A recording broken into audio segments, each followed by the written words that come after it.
Thank you so much, Mr. Chair. It's so interesting to me that we all swear an oath to the Constitution, and we say that we take that oath seriously, but when it comes into actually doing something that looks like preserving that oath or looks like preserving the Constitution, we get a little wobbly, and I'm not really understanding what's going on. Freedom of press doesn't look like kicking out the Washington Post, or actually the Huffington Post has been kicked out.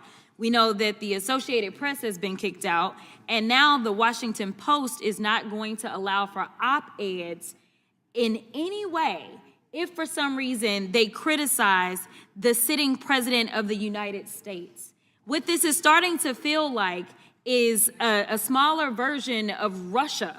And I am trying to tell you that we are nothing like Russia. We are not supposed to be like Russia, but that is what we've got going on. And I'm sorry, I know that some of my colleagues still struggle with answering the question of who won the election in 2020. And you may have felt a way when you had social media checking people and saying, no, Trump did not win the election in 2020. That is absolutely factual. And unfortunately, because some people got all riled up because they believed the lies, they ended up getting locked up because they decided that they were going to believe the lies. They ended up at the Capitol on January 6th, and they were trying to tear this thing apart because they felt like their country was falling apart in front of their eyes because for whatever reason, there were people in power that were peddling a lie about the election. We also know, and some of y'all may still say that COVID was a hoax. COVID wasn't a hoax. Tell that to the over 1 million people that died under Donald Trump's first watch.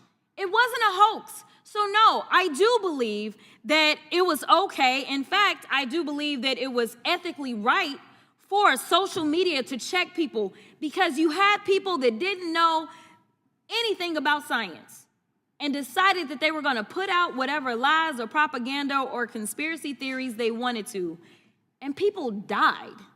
At some point in time, we have to evaluate what is factual, and I know that facts hurt y'all, and I just wish we could get on the same page, but we do know during the presidential election that the president would not go and participate in anything if fact-checking was going to be a part of it, because he didn't want to be fact-checked. We know that the vice president got upset in his vice presidential debate when he was fact-checked. It used to be a time in this country that we as members of Congress or elected officials thought that it was okay to just tell the truth. Instead, we're pushing conspiracy theories, and some of them are killing people. It's the same thing that we have coming out of Doge. It's the reason that people are dying. It's the reason that farmers are losing their farms, because we continue to peddle conspiracy theories. It is time for us to say, Mr. President, guess what? Russia invaded Ukraine. Can we at least agree on that one? Facts matter. Y'all, this is literally potentially putting us into an international crisis.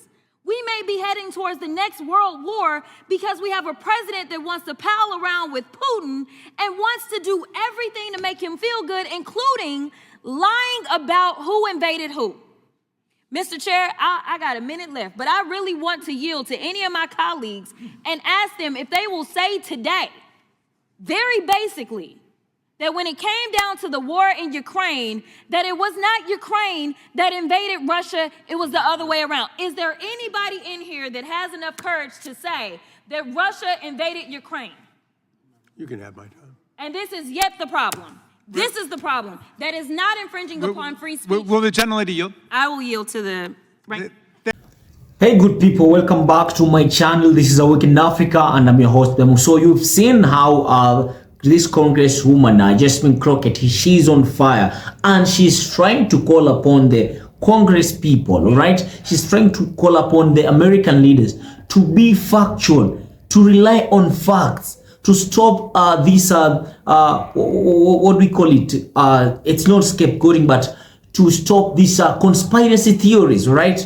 Scapegoating and conspiracy theories, of course, theories are two different things, right?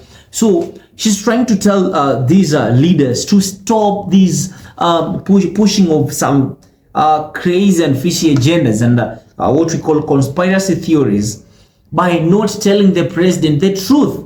He is our leader. We are supposed to tell him the truth. We are supposed to face him and tell him, right? Him fighting the media because the media is criticizing him. It's not right, right? People died during his tenure, his first tenure, during the COVID. Over 1 million people died under his watch. What did he do? Is anyone bold enough to come out and tell him that, Mr. President, sir, this is what you did and this is whatever you did is wrong. Mr. President, we are here to tell you that Russia invaded Ukraine, not the other way around that you said earlier that Ukraine invaded Russia. It is Russia which invaded Ukraine. And stop meddling around issues that don't concern you. You're putting America at risk. Who is bold enough to tell the president that? That is simply what Jasmine Crockett is asking. All right. Why do you move around with people just to massage your own ego? What do you want to associate yourself with well-known dictators like Putin? That's not the way to go. That's not how it's supposed to be. Mr. President, kindly look into the affairs of the American people. Stop going around and doing things that they don't even they cannot even add value to the life of an average American citizen. That is simply Mrs. Jasmine Crockett going wild. She's outraged, man. Hey, I cannot add anything more into this, but I don't know what's your take on this. Let us have a conversation in the comments, and of course I'll ask you most definitely, if this is your first time watching this video, kindly give me a subscribe. Take me to 1,000 subscribers, please, and please, and please, and please get me to 1,000 subscribers. And then, you know what, don't forget to like, don't forget to leave a comment. Of course, we're having the conversation in the comments, and don't forget to share this message so that brothers and sisters can be enlightened. Of course, we say that this is Awakened Africa. We want everybody to be awakened, right? And then turn on post notifications so that every time I post a new video, you'll be the first person to get notified to watch it. Guys, thank you. Thumbs up. Big up to yourselves. Peace out.